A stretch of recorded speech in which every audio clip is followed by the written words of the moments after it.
Hello শিক্ষার্থী বন্ধুরা, আশা করি তোমরা সবাই অনেক অনেক ভালো আছো। জাতীয় বিশ্ববিদ্যালয়ের সাধারণ অনার্সের প্রথম রিলিজ পেপার রেজাল্ট কিন্তু ইতিমধ্যে প্রকাশিত হয়ে গিয়েছে। হয়তো তোমরা অনেকেই চান্স পেয়েছো, আবার অনেকেই চান্স পাওনি, আবার অনেকের কলেজ অথবা সাবজেক্ট পছন্দ নাও হতে পারে। তো আজকের ভিডিওতে তোমাদেরকে বলবো যে যারা চান্স পাওনি প্রথম রিলিজ পেপে, তোমাদের কি করণীয় বা তোমরা কি করবে।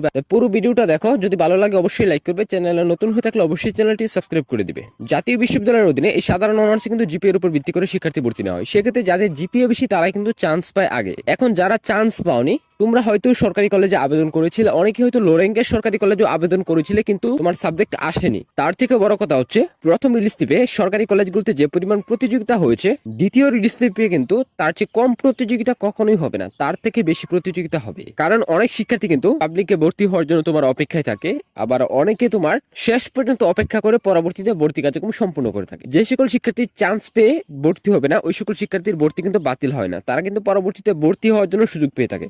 শেষ রিলিজ পেয়ে যাদের জিপিএ ভালো রয়েছে বা যাদের অন্যান্য পাবলিক বিশ্ববিদ্যালয় টার্গেট ছিল, ওইরকম শিক্ষার্থীরা যদি ভর্তি হয়ে যায়, সেক্ষেত্রে কিন্তু দ্বিতীয় রিলিজ পেয়ে প্রতিযোগিতা কিন্তু অনেক বেশি হবে। কম জিপিএ শিক্ষার্থীরা কিন্তু চান্স পাওয়ার সম্ভাবনা খুবই কম। তো অনেক শিক্ষার্থী শেষ পর্যন্ত অপেক্ষা করে যখন ভর্তি হয়, পরবর্তীতে কিন্তু কম জিপিএ থাকা শিক্ষার্থী আবেদন করে সরকারি কলেজগুলোতে, তখন কিন্তু চান্স পায় না। তবে ওই সকল শিক্ষার্থী, যে সকল শিক্ষার্থীদের শেষ রিলিজ পেয়ে আবেদন করবে এবং জিপিএ কম রয়েছে, তোমাদের একটা কথাই বলবো যে সরকারি কলেজে তোমার যদি মন চায়, যে তোমার যদি মনে হয় যে তোমার শেষ রিলিজ পেয়ে তোমাদের চান্স পাওয়ার সম্ভাবনা রয়েছে সরকারি কলেজে, সেক্ষেত্রে তুমি আবেদন করতেই পারো। কিন্তু অবশ্যই বেশ কিছু বেসরকারি কলেজকে কিন্তু তুমি অবশ্যই চয়েস করবে যদি তুমি সাধারণ অনার্সে চান্স পেতে চাও। সরকারি কলেজে সবাই চান্স পায় না, কারণ এখানে ভালো জিপিএ থাকা লাগে। আবার বেসরকারি কলেজে কিন্তু মোটামুটি কম জিপিএ নিয়েও কিন্তু তোমার চান্স হয়ে যেতে পারে। সেই জন্য তোমাদেরকে বলবো যে যাদের জিপিএ কম রয়েছে, তোমরা অবশ্যই 2-3টা বেসরকারি কলেজকে কিন্তু অবশ্যই চয়েস করবা। এবং তোমার জিপিএ যদি অনেকটাই খারাপ থাকে, সেক্ষেত্রে তুমি অবশ্যই বেসরকারি কলেজে লো র্যাঙ্কের সাবজেক্টগুলো রয়েছে এবং লো র্যাঙ্কের যে তোমার বেসরকারি কলেজগুলো রয়েছে, সেগুলোতে তুমি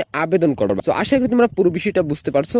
প্রথম রিলিজ পেপের থেকেও কিন্তু দ্বিতীয় রিলিজ পেপে তোমার প্রতিযোগিতাটা বেশি হবে। সেই জন্য কিন্তু অবশ্যই খুবই নিখুঁতভাবে তোমাকে কিন্তু এই চয়েস লিস্টটা সাজিয়ে তোমাকে কলেজে আবেদন করতে হবে। তো যেহেতু তোমার প্রথম রিলিজ পেপের কার্যক্রম শেষ হতে তোমার লম্বা একটা সময় দেওয়া হয়েছে, কারণ তোমার ঈদের বন্ধ রয়েছে, যার কারণে তোমার বেশি সময় দেওয়া হয়েছে প্রথম রিলিজ পেপের কার্যক্রমের জন্য। তো প্রথম রিলিজ পেপের কার্যক্রম শেষ হওয়ার পর 3 থেকে 7 কর্মদিবসের মধ্যে তোমাদেরকে জানিয়ে দেওয়া হবে যে দ্বিতীয় রিলিজ পেপ কবে প্রকাশ করা হবে। দ্বিতীয় রিলিজ পেপে নতুন করে আবেদন করতে হবে, নতুন করে কলেজ চয়েস করতে হবে, নতুন করে সবকিছু করতে হবে, কোনো টাকা পয়সা দিতে হবে না সেই জন্য। তবে নতুন করে কলেজ চয়েস করার আগে অবশ্যই একটু চিন্তা ভাবনা করে পরবর্তীতে কলেজ চয়েস করবে, যেন তোমার চান্স পেয়ে যাও।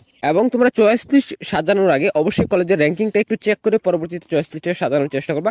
এবং সাবজেক্ট র্যাঙ্কিং এর বিষয়ে তোমাদেরকে যথেষ্ট ধারণা রয়েছে, তবে কলেজ র্যাঙ্কিংটা যাদের জিপিএ কম রয়েছে, তোমরা একটু চেক করে নিবা। চয়েস লিস্টে সাজিয়ে পরবর্তীতে আবেদন করার চেষ্টা করবে। আশা রাখা যায় কোথাও না কোথাও তোমার চান্স হয়ে যাবে কম জিপিএ নিয়ে। তো এই ছিল তোমার জাতীয় বিশ্ববিদ্যালয়ের সাধারণ অনার্সে যারা চান্স পাওনি প্রথম রিলিজ পেপে, তাদের কি করণীয়। আসলে তোমাদের অপেক্ষা ছাড়া আর কিছু করার নেই। অপেক্ষা করো দ্বিতীয় রিলিজ পেপের জন্য এবং সুন্দর করে চয়েস লিস্টে সাজিয়ে আবেদন করলে আশা রাখা যায় চান্স হয়ে যাবে। তো শিক্ষার্থী বন্ধুরা, আজকের মতো এই পর্যন্তই। যদি ভিডিওটা ভালো লাগে, ভিডিওতে অবশ্যই একটা লাইক করবা। চ্যানেলে নতুন হয়ে থাকলে অবশ্যই চ্যানেলটি সাবস্ক্রাইব করার জন্য অনুরোধ করছি। তো সবাই ভালো থাকো, সুস্থ থাকো, দেখা হচ্ছে আগামী নতুন কোনো ভিডিওতে।